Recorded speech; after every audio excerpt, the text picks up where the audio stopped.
currently back in remission, but just had a real tough go with it. But kid just keeps fighting back, and Lyndon's on our roster again. He actually won a match for us yesterday again, Nice. just showing so much heart and determination. That's a great story. Glad to hear he's in remission. Hopefully it stays that way. Oh, big pickup and slam there. 2 on the board for Bashus.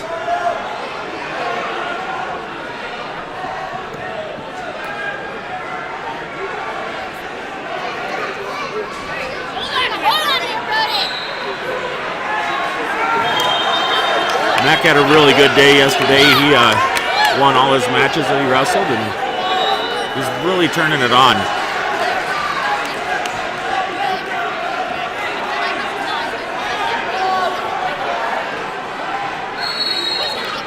Brody had a solid decision win in our duel yesterday against Hermiston, Oregon. Unfortunately, his weight class seems to be one that every team we run up against seems to be bringing a national or state-ranked wrestler. So he's had to wrestle hard all 3 of his matches, and this one's no different. Coming up here, about 35 seconds left in the first. Score's going to be 3-2.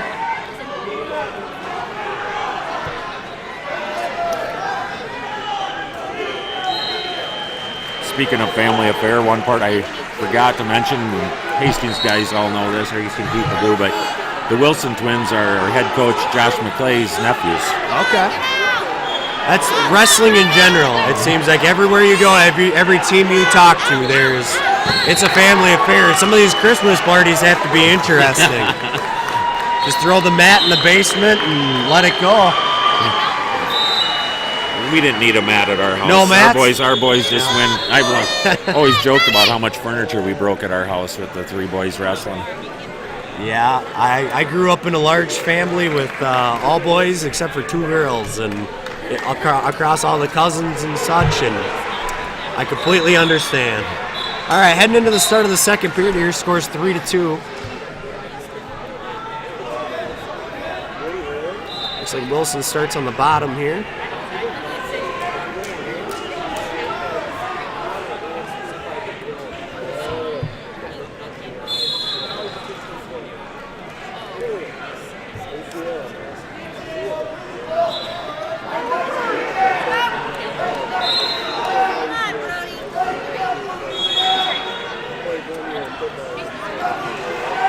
For the tilt here. Whoa, look, that is a lot of power just there. Powered through that.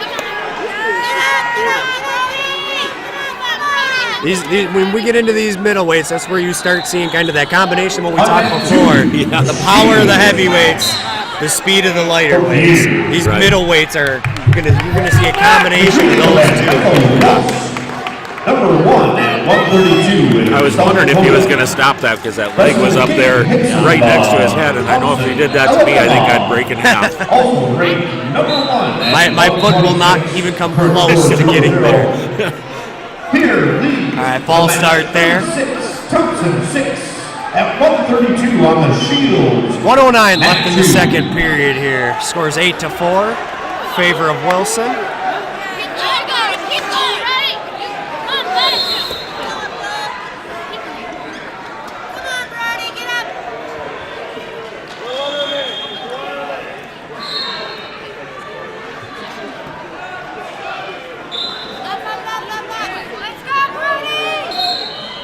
Yesterday I had the pleasure of doing commentary with Rick Rude, a Hall of Fame referee here out of the state of Minnesota, and kind of discussing these referees and stuff.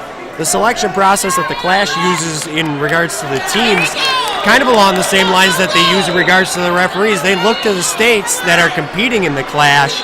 They go to their wrestling associations, their high schools, their USA wrestling programs, and talk to them about who their best referees are, and look to bring those referees to Minnesota and to Rochester for the Clash as well as the teams. So these referees aren't necessarily all Minnesota guys. We have guys from Florida, guys from Illinois. So, and I know yesterday during one of the matches I was working, There was a gentleman that sat down that was evaluating the refs as they go too, so I don't know if they're evaluating to take them on to the state tournament from here, to see which ones would go. That same gentleman came over to our table yesterday as well, and he was saying that literally evaluating just to determine if those referees will continue to be on the list of referees for the Clash. That way, if they need referees, they do look outside of the states that are competing if need be to bring in referees, and that evaluation process is ongoing. Just because a referee's been here for 1 year, 3 years, 5 years doesn't necessarily mean that they can't maybe not be asked back. So I mean, high standards for the teams, high standards for the officials. Yeah, and I think that speaks volumes for this tournament.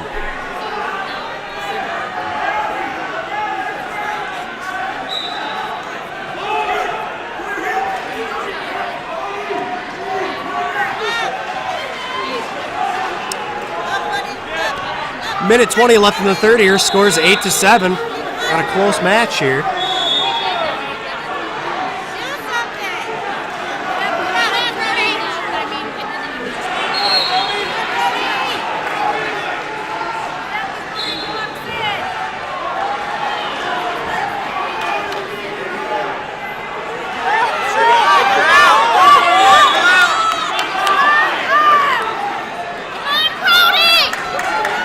Referee's talking to the wrestlers here. They want to see some action.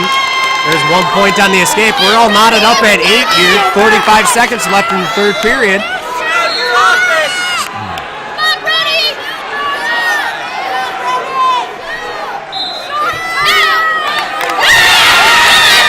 And there's the takedown for Bashus. Gives it to 10-8. 25 seconds left.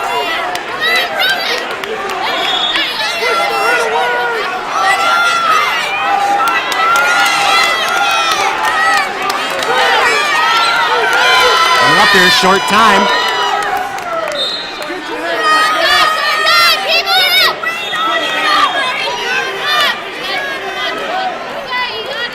Brody doing a good job of controlling Wilson's power there. We saw that earlier in the match. And that's the end here. Looks like Max just kind of ran out of gas.